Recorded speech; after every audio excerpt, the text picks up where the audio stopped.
नमस्कार आप सभी को।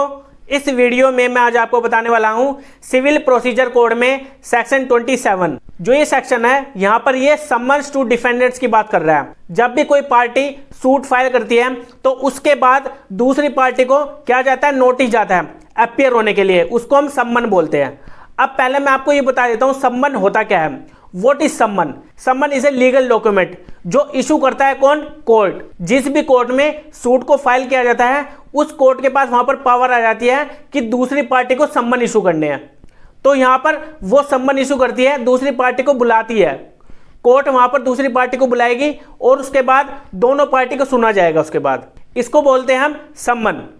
अब पहले मैं आपको सेक्शन 27 की बेरक लैंग्वेज बता देता हूं। ये यहाँ पर क्या बता रही है, where a suit has been duly instituted. अब देखिए यहाँ पर इसका मतलब है जब भी सूट को इंस्टीट्यूट किया जाता है लेकिन वो ड्यूली होना चाहिए, एक प्रॉपर वे में होना चाहिए। वहां पर सूट को जो इंस्टीट्यूट किया गया है, जो केस इंस्टीट्यूट किया गया है, फाइल किया गया है जो सूट, वो प्रॉपर वे में होना चाहिए। जैसे कि प्रॉपर कोर्ट में होना चाहिए। जिस कोर्ट में सूट फाइल किया गया है क्या उसके वो कॉम्पिटेंट है कोर्ट, और जो सूट फाइल किया गया है वो प्रॉपरली किया गया है, प्रॉपर पार्टी के थ्रू किया गया है, ये वहां पर देखा जाता है। तो उसको हम बोलते हैं duly instituted. A summons may be issued to the defendants to appear and answer the claim and may be served in manner prescribed. देखिए इसके कहने का मतलब यह है, सूट तो फाइल कर दिया, अब दूसरी पार्टी को पता कैसे चलेगा कि मेरे खिलाफ सूट भी फाइल हुआ था। कोर्ट क्या करती है, जब भी सूट फाइल होता है तो कोर्ट इमीडिएटली उसी दिन इशू कर देते सम्मन, जो डिफेंडेंट को जाने हैं, जो अपोजिट पार्टी है उसको जाने हैं जो, तो सम्मन को उसी दिन इशू कर देगी। और जैसे ही वो सम्मन डिफेंडेंट को ड्यूली सर्व्ड हो जाता है तो उसके बाद उसकी जिम्मेदारी होती है, उसकी वहां पर ड्यूटी होती है डिफेंडेंट की कि वो कोर्ट में आए। जो भी उसको तारीख मिली है उस सम्मन पर तारीख भी लिखी होती है, जो भी इस तारीख को बुलाए, जिस भी तारीख को अपीयर होना है वो उस तारीख को अपीयर होएगा।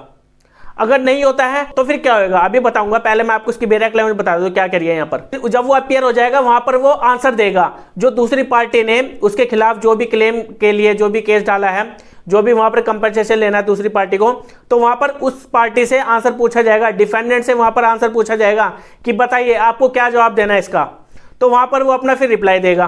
तो इस तरह से यहाँ पर ये पूरा प्रोसीजर होता है। अब लास्ट में ये एक ब्रैकेट में लाइन भी दी गई है। इस लाइन का मतलब यहाँ पर क्या है, पहले इसको पढ़िए क्या कह रही है। On such day not beyond 30 days from date of the institution of suit. अब इसका मतलब यह है जिस दिन सूट इंस्टीट्यूट किया गया था उसके विद इन 30 डेज वो अपीयर होएगा। देखिए जब भी सूट को इंस्टीट्यूट किया जाएगा ना तो उसके विद इन 30 डेज वो इशू सम्मन इशू करेगी, उसको बुलाएगी, अपीयर करवाएगी दूसरी पार्टी को।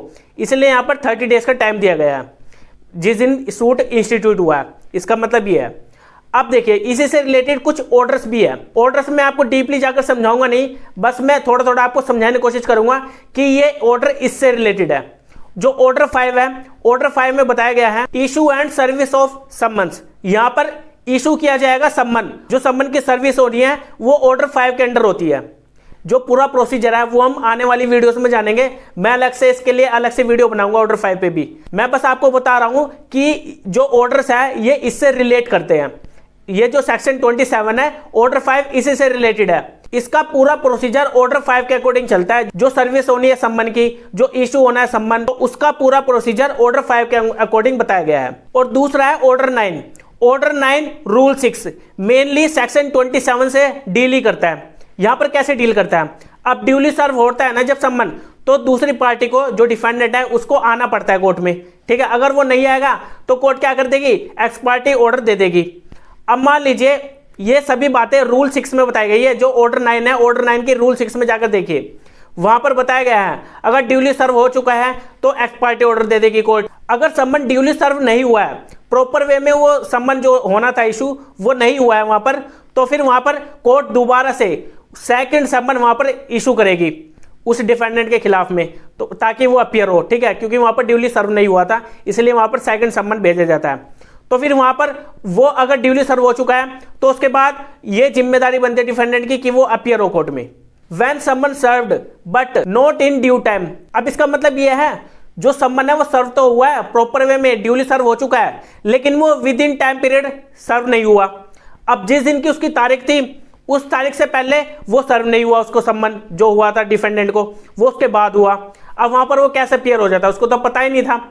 तो फिर कोर्ट वहां पर उसकी सुनेगी, डिफेंडेंट वहां पर बताएगा इस बारे में, वहां पर वो प्रूफ करेगा with in the time period मुझे ये जो सम्मन है ये सर्व नहीं हुआ था, नॉट इन ड्यू टाइम, वो ड्यू टाइम में वहां पर उसको सर्व नहीं हुआ था। जो ऑर्डर 9 है ना, यहाँ पर ये अपीयरेंस की बात कर रहा है। अगर अपीयर हो जाती है पार्टी तो ठीक है, अगर वहां पर नॉन अपीयर हो रही है तो फिर क्या, वो ऑर्डर 9 में पूरा प्रोसीजर बताया गया है, वो मैं आने वाली वीडियोस में बताऊंगा जब हम ऑर्डर्स को डिस्कस करेंगे। एक एक ऑर्डर्स को मैं आपको अच्छी तरह समझाने की कोशिश करूंगा। अब हम मिलेंगे अपने नेक्स्ट सेक्शन पर जिसमें हम जानेंगे सेक्शन 28 को। Okay bye.